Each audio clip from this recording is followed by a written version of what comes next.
Welcome back to the Animal Highlight, everyone. This is season 4, where we're focused on animals and waste. My co-host this season is Herre de Bondt, who has done research on rats in Amsterdam, crows in Tokyo, and gulls in The Hague. His work has now brought him to London, where his PhD project is concerned with urban bird feeding practices. He's particularly interested in the ways in which non-human animals inform and shape the contemporary city in collaboration with and in defiance of humans. In today's highlight, we look at macaques. Herre, welcome back to the Animal Highlight. Who are we going to be talking about today in your season on waste? Today we're going to tropical Singapore. We're going to talk about macaques, long-tailed macaques to be precise. Have you ever been to Singapore? Yeah, I actually was there last December. I had the opportunity to escape the London cold and go to Singapore. Cool. I've heard great things about Singapore. What I heard was that it was a very clean city. That is also what I immediately noticed. You know, in London, you have any stretch of urban pavement is just full of dried globs of chewing gum, discarded cigarette butts, wrappers of various snacks. But in Singapore, it's just very clean and tidy. I know they're pretty famous for that, aren't they? Yeah, they're famous, but also notorious because a local, actually, when I was there, a local told me that the reason for this is that the government gives out a lot of fines in order to prevent waste. And I mean, even for apparently possessing a pack of chewing gum, you can get fined there. And so for that reason, Singapore is also, I think I saw some bumper stickers saying that Singapore is called a fine city, which of course has a double meaning. For carrying chewing gum. So they shouldn't sell chewing gum. Like if you can get fined for carrying it, you shouldn't sell it. Although I guess maybe you can eat it at home and then you're safe. I don't know. Yeah, and with the curtains closed at least, if you want to take that risk. Yeah. But yeah, and so that's what I wanted to talk about, because the contrast between Singapore and London, it just brought me back to my undergraduate program in anthropology, where, of course, like any anthropology program, I ended up talking about Mary Douglas's book, Purity and Danger. And in this book, Douglas argues that anything that is considered dirty is not inherently dirty of itself, but that what we actually consider dirty is dependent on the culture and the context in which the object is in. And so she's saying that something is likely to be categorized as dirty as soon as it crosses a boundary that we have established in our culture and we ascribe importance to it. So she herself gives an example where she's saying, for example, Claudia, if you and I were having dinner, right? And just before the main course, I would just suddenly place my shoes on the table. Of course, why not? Yeah, that's what one does, right? Yeah. These shoes don't necessarily have to be dirty. I mean, I checked them before this, and they're not necessarily dirty, but the act is considered dirty. Because the established rules in this context is that shoes go on the floor, of course, and the dining table is where food, plates, utensils, and those kinds of objects go. Yeah, of course. And even in some cultures, right, shoes aren't even on the floor. Like you leave shoes at the door. You don't, like you've got specific slippers that go inside. And I mean, the slippers wouldn't be on the table either. But yeah, anyway, sorry, I take your point. Yeah, where things are matters, Yeah. And so in this example, shoes are, shoes on the dining table specifically are what Douglas would call matter out of place and therefore a problem that needs to be addressed. And so in Singapore, what I want to talk about today, because in this, it seems like everything is in place, but there is a specific animal that is stirring the orderly pot that you see. And that all goes back to the mid to late 19th century, where roughly 95% of Singapore's mangrove forests and the lush rainforest that it had were cleared. 95%? 95%. It's a staggering amount, isn't it? And still, it's quite a green city. There's still a lot of trees, but you couldn't really call them forests, except for these two areas. They basically have confined a few forests to some nature reserves. But these nature reserves are also surrounded by roads, buildings, and concrete, because Singapore is, in the end, a very small city. And this change of environment, the deforestation, significantly disrupted one of the native inhabitants of Singapore, the long-tailed macaque. These monkeys, the long-tailed macaques, are also called crab-eating macaques, and they are about 40 to 50 centimeters in height. And big surprise here, their name is already saying they have long tails. Their tails are about twice the length of their bodies. They are about a little bit of light brown or beige, is hard to describe. And the top of their head often has a small crest of hair, which is a bit brownish or red, a little bit like a mohawk. Both males and females have whiskers on the side of their face, which makes them look like they have old-timey sideburns. And males will also have a mustache, or kind of like whiskers that look like a mustache. They live in matrilinear troops, and they feed on fruits and nuts that they find in the forest, including the very famously stinky durians. Have you ever eaten durian? I have. And what did you think? It is an acquired taste, to put it diplomatically. Have you? No, I've never. I've eaten. Gosh, what's the other one that looks like durian, but it's quite sweet? Oh, I've gone blank now.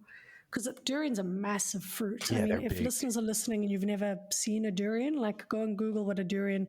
I mean, the size of them is just. But there's another one that's really sweet, and I've gone absolutely blank. So this is not good. That I've eaten in China, and it's like eating candy. It's like eating sugus. That I can eat, but a durian, no, I haven't tried. Is it sweet or is it? You know, I had such a tiny bit that the smell was overwhelming. So the taste is a little bit nicer than the smell. You will smell this fruit sooner than you see them, and I think I can learn to like it. But I will have to eat it a few more times. Yeah. Okay, but macaques love this. They absolutely love them, and by eating them, well, I was in the forest and I saw a sign placed by the National Parks Board warning people of falling durians because macaques were very likely to be eating these overhead in the treetops. And this sounds disruptive because they're big, they're spiky, they're stinky.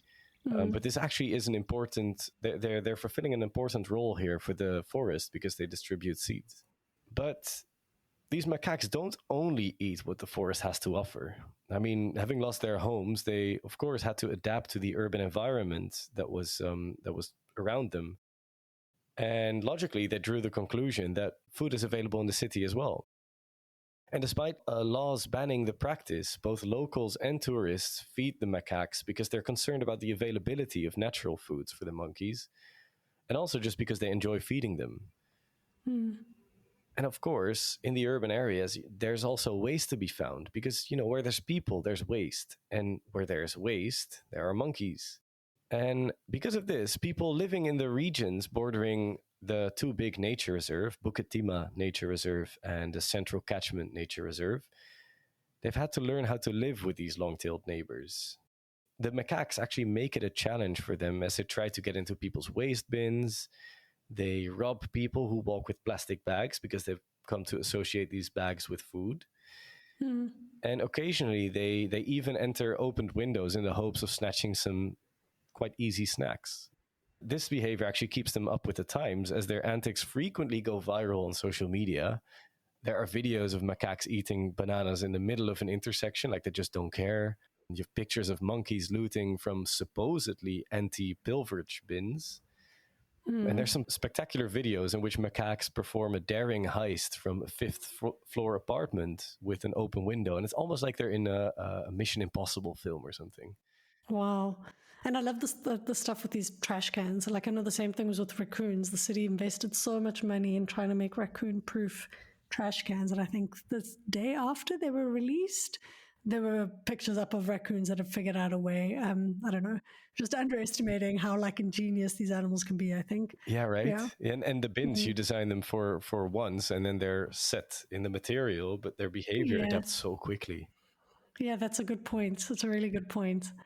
Anyway, sorry, carry Singapore's government website actually offers loads of advice of how to deal with this because it is a known phenomenon. They're saying don't walk around with plastic bags, double bag your waste, tie down the lids of your wheelie bins, and replace fruit-bearing trees even with other trees that don't bear fruit to prevent monkeys from seeing your lawn as a restaurant. And of course, above all else, the saying don't feed the monkeys. And it is here where I want to bring back Mary Douglas's idea of matter out of place. Because interestingly enough, I found out recently that Mary Douglas herself actually does not consider waste, and I'm talking litter, for example, she does not consider that to be matter out of place. because waste is a designated location and a category. And as soon as it is defined as waste, there is a certain consensus about it. Yeah, of course, it transgresses a boundary if it's on the floor instead of in the bin, but conceptually, it is still waste in both locations. Long-tailed macaques, however, are a little bit ascribed to be out of place as soon as they transgress beyond the forest. And yet it is the monkeys themselves that very consciously choose to be in these residential areas. And so their agency not only defies human ideas of who belongs where, but what I want to point out here is that they also co-construct human areas at the same time. I mean, we were talking about monkey-proof bins, fruit-free lawns, and limiting the usage of plastic bags, and closing your windows as well, for example, are just products of the negotiation between monkeys and humans living next to the forest. Yeah. I mean, what I think is really interesting, though, about that is, it depends whose vantage point you're thinking about when you're talking about waste, because obviously to the humans, the bits of fragments that they've discarded are, in their mind, waste. But to the monkeys or the macaques here, it's not waste, it's a valuable resource, right? True, yeah, it's like upcycling almost. Not even upcycling. Like, to them, it's not, like, upcycling requires waste to think, okay, well, this is waste and I'm upcycling. I think in the macaque's point of view, there's nothing waste about it, right? This is a resource, the same way we would go and seek out a resource. So, gosh, again, I'm like losing all of the names now, but there's, is it Hird? H-I-R-D, Hird. I think she refers to waste as a really like important signifier, because I think waste is so impassioned, right? And I think if monkeys would fight over this, macaques would fight over it, to them it's not waste. Yeah, true.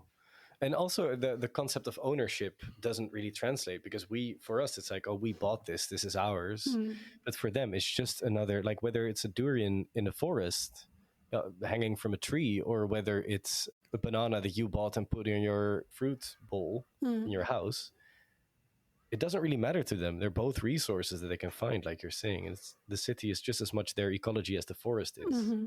But is your point here that the macaques are kind of, because of macaques' affiliation with waste, they've kind of become matter, quote unquote, or people or animals, whichever framing, out of place? Like it's a kind of like a conflict, I guess, of sorts, because they transgress human ideas of what waste is. Yes, but also my point that I'm trying to make is that they are out of place as soon as they transgress that boundary from the prescribed areas. So we're saying they should be in the forest, just like shoes should be on the floor. And when you put shoes on the table, or monkeys inside of houses, or in neighborhoods, residential neighborhoods, suddenly there's a problem. I see. And it's the animal agency, actually, that makes this interesting, because they very much choose to be there. Excellent.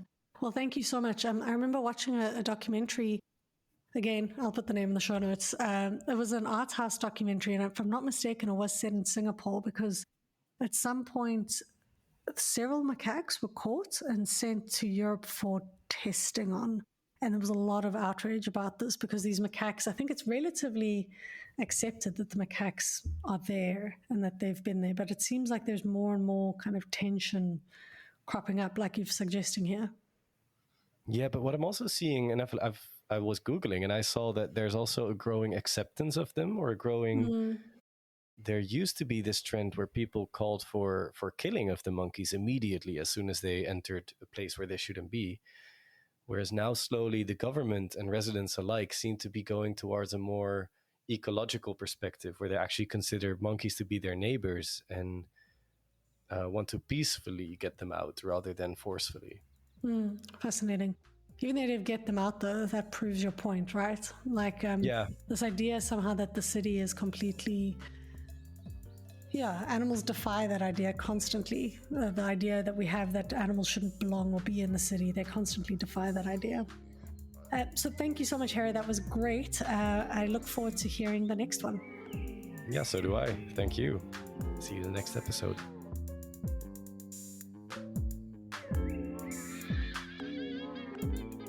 The Animal Highlight is produced by myself, Claudia Hirtenfelder, co-hosted together with Herre de Bondt. The editing was done by Herre de Bondt, Christiaan Mentz, and myself. The episode artwork by Rebecca Shen, and the bed music by Gordon Clarke. This is The Animal Highlight with me, Claudia Hirtenfelder.